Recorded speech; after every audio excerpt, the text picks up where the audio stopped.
It's time to flaunt your inner designer because we're about to learn some CSS. To start off, I want to show you this website. If you look at it, well, it's quite pretty.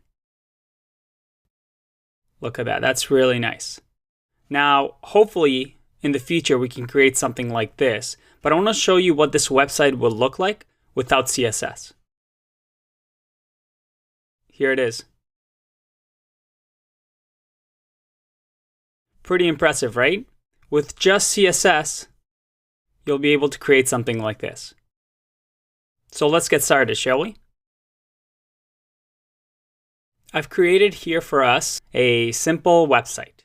Nothing that we haven't seen before. You can see that I have created semantic tags with header, nav, an unordered list that has some links, a P2 and a P tag that's wrapped in another semantic tag called section. Okay, so again, nothing crazy. If I go to the About page, it's the exact same thing except for the About LI doesn't have an anchor tag. And then same with login. Okay, so let's talk about CSS. The way that we would add CSS to something like this is, well, we create a CSS file. So let's do that. I'm going to create a new file that I'm going to save. Let's call it style.css. If I save that, you'll see at the bottom over here that Sublime Text now has CSS as the file type. The rules with CSS are very simple. We essentially have a selector, and then we have these squiggly brackets, and within it, we put our property, semicolon, and then value. And then we have this special character as well at the end. And that is pretty much CSS. You know this, you can write CSS. Just like HTML, just a couple of syntactic rules, and once you get used to it, it's very, very simple. But obviously, this doesn't really mean anything, so let's write actual code here.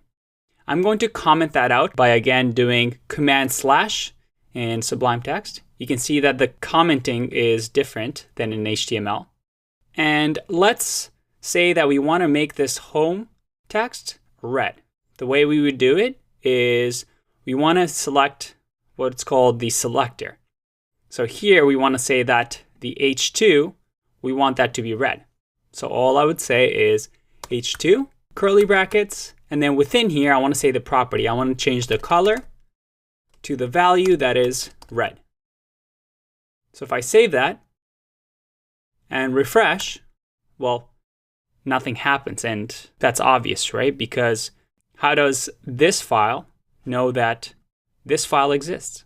We have to link it somehow. And we do that in the head. And we haven't talked too much about the head tag element in the HTML section. But by now, you can probably tell that head just contains information about what the page needs. Maybe not the stuff that we see on a web page other than the title, but meta tags and information that we need for the website. Okay, so in here, we can actually link to this style sheet that we call style.css with a link tag. And this link tag allows us to link this HTML file to something else.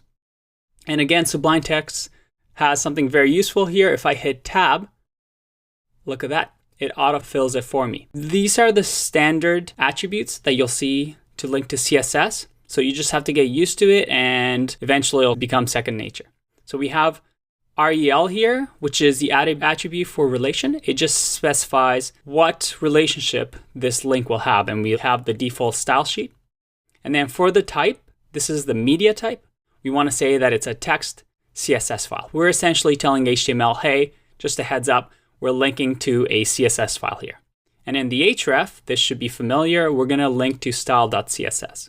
So if I type in style.css and save, let's refresh, turns red. And just to let you know that index.html is in the same folder as style.css. We can check it over here. If I click on exercise, you see that, yep, I have style.css with index.html. Perfect. Okay, now what if we also want to make the paragraph over here a separate color as well? Well, again, we would do the selector, and then we'll do color, and let's do pink. I save, refresh, and it's pink. Hopefully you can see that. You also see here that Sublime Text does some really nice coloring for us. So if I, for example, I put a property that doesn't exist, like a misspelled color, well, you see that it doesn't highlight it properly with the blue color, and you know that you've made a mistake. Again, another great feature of Sublime Text. So CSS, what does it actually stand for? Well, it stands for Cascading Style Sheets. And style sheets, that makes sense that, we're creating style sheets, but what does cascading mean? Cascading means that it always takes the selector that is at the end. And that's simplified terms, but I want to demonstrate for you what that means. So let's say at the bottom over here, I do this again. Paragraph, I want color to be green. Well, if I save this, what do you think will happen? Let's refresh and see. It turns green. And why is that? Well, because it's cascading. It's saying, okay, I'll set H2 to red. Okay, I'll set paragraph to pink. And then it says, okay, I'll set P to green. So you can see here as it trickles down and cascades, it takes the last input that it receives for a specific selector. We'll get more into the cascading effects of CSS in a later video, but I want you to understand the basic concept around it. Okay, I also wanted to show you something cool that you can do with Chrome. And we did this in the first couple of video series, but now you'll actually understand what it means. So again, View, Developer, Developer Tools. And from now on, I'll be using this shortcut to open it, and you'll be able to do it as well. And if you remember, we have our Style tab. And if we click on the Style tab, we have the HTML on the left, styles over here, and nothing for the styles. But if I now go into my home and I click on that, it'll show you color red. So Google Chrome allows us to see our CSS styles. So I can even add stuff here, and I could say background color, and let's do black. Look at that. So this is a really good way to play with your website and add colors. You can check and uncheck here. And also, if you see something on a website that you really, really like, you can go to that element. Let's try it off here. Let's go to waitbutwhy.com. And let's say that we really, really want to know how this was made. We can right-click, do inspect. It'll take us exactly to that element, and then we can see here some of the properties, the CSS properties that they've used. And same here, you can see that the background color is this, and so on and so forth. Okay, let's close that for now. The last thing I want to leave you with is, let's close this. What if I also want the About page to have styles?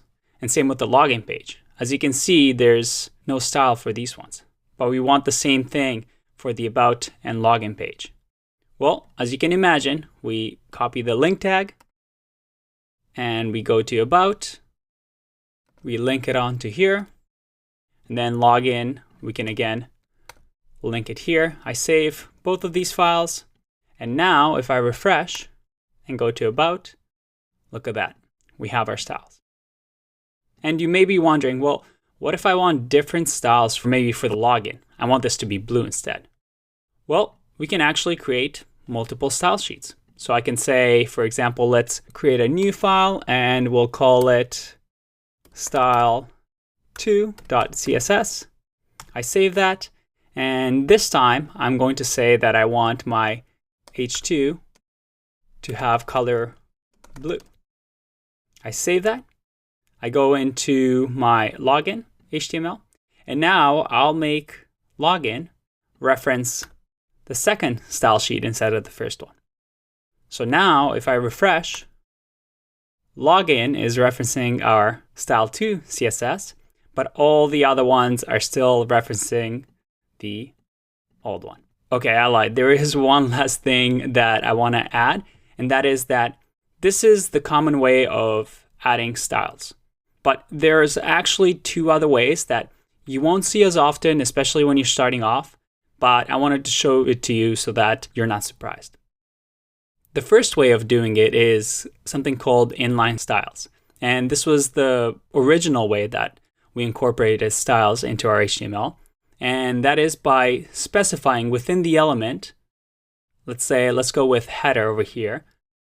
We want to say style, so it has a style attribute. And then within here, we can do background color.